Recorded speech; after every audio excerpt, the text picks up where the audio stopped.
Israel மீதான ஈரானின் தொடர் தாக்குதல் உலக அரங்கில் பதற்றத்தை ஏற்படுத்தியுள்ளது. ஈரானால் ஒரே இரவில் ஏவப்பட்ட ஏவுகணைகள் மற்றும் ட்ரோன்களில் 99% தங்கள் இலக்குகளை தாக்காதவாறு இடைமறித்துவிட்டதாக இஸ்ரேலிய ராணுவம் கூறுகிறது.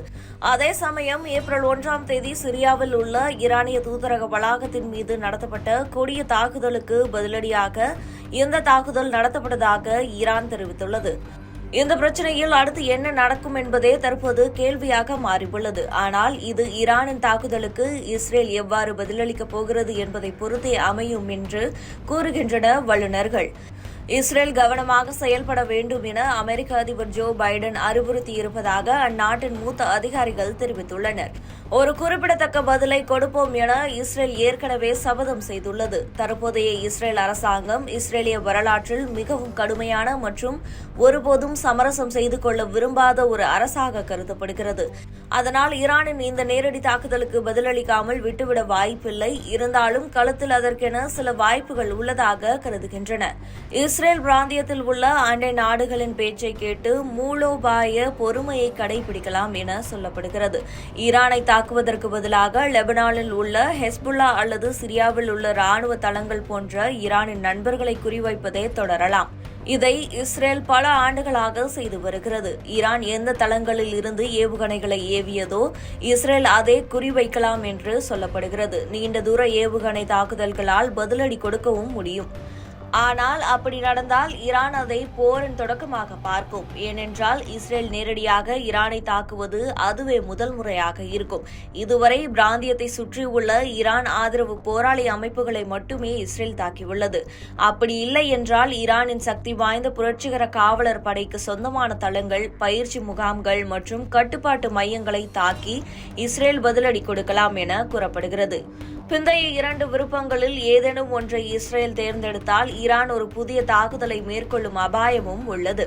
இங்கே முக்கிய கேள்வி ஒன்று எழுகிறது. அது அனைத்தும் ஈரான் இஸ்ரேல் பிரச்சினையில் அமெரிக்காவையும் இழுத்துவிடுமா என்பதுதான். ஈரான் மீதான எந்தவொரு பதிலடி தாக்குதலிலும் அமெரிக்கா பங்கேற்காது என வெள்ளை மாளிகை இஸ்ரேலுக்கு தெரியப்படுத்தியிருப்பதாக அமெரிக்காவின் மூத்த அதிகாரி ஒருவர் கூறுகிறார். ஈரானின் தாக்குதலுக்கு எவ்வாறு பதிலளிப்பது என்பது குறித்து பொறுமையாக சிந்திக்க இஸ்ரேலின் பிரதமர் பெஞ்சமின் நெதன்யாகுவை அமெரிக்க அதிபர் ஜோ பைடன் அறிவுறுத்தியிருப்பதாகவும் கூறப்படுகிறது. அமெரிக்க பாதுகாப்புத்துறை செயலர் ஜான் கிர்பியும் அமெரிக்காவின் நிலைப்பாட்டை தெளிவுபடுத்தியுள்ளார். அமெரிக்கா இஸ்ரேலை தொடர்ந்து பாதுகாக்கும் எனவும், ஆனால் இஸ்ரேலின் பதில் நடவடிக்கையில் பங்கேற்காது எனவும் கூறியுள்ளார். அமெரிக்காவின் இந்த நிலைப்பாடு அந்நாட்டில் விமர்சனத்துக்குள்ளாகியிருக்கிறது. இது தவறான நிலைப்பாடு என்றும் அமெரிக்காவின் சில முன்னாள் அதிகாரிகள் விமர்சித்துள்ளனர். டொனால்டு டிரம்ப் அதிபராக இருந்தபோது அமெரிக்காவின் தேசிய பாதுகாப்பு ஆலோசகராக பணியாற்றிய ஜான் போல்டன் ஈரானின் அணுசக்தி திட்டத்தின் மீது இஸ்ரேல் பதில் தாக்குதல் தொடுக்க நினைத்தால் அமெரிக்காவும் பெருமையுடன் சேர்ந்து கொள்ள வேண்டும் என அமெரிக்க ஊடகமான நியூஸ் நேஷனிடம் கூறியுள்ளார். ஒருவேளை அமெரிக்கா உள்ளே நுழைந்தால் ஈரானுக்கும் அமெரிக்க படைகளுக்கும் இடையே முழு அளவிலான போருக்கு அது வழிவகுக்கும். 6 வளைகுடா அரபு நாடுகளிலும் சிரியா, ஈராக் மற்றும் ஜோர்டானிலும் அமெரிக்காவின் ராணுவ தளங்கள் உள்ளன.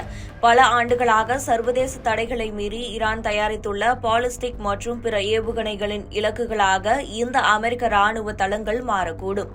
ஒருவேளை இஸ்ரேல் பதில் தாக்குதல் நடத்தினால் ஈரான் நீண்டகாலமாக அச்சுறுத்தி வந்த ஒன்றை செய்யக்கூடும். அதாவது வெடிகுண்டுகள், ட்ரோன்கள் மற்றும் அதிவேக போர் கப்பல்களை பயன்படுத்தி சர்வதேச அளவில் முக்கியத்துவம் வாய்ந்த ஹார்முஸ் ஜலசந்தையை மூட ஈரான் முயற்சி செய்யலாம்.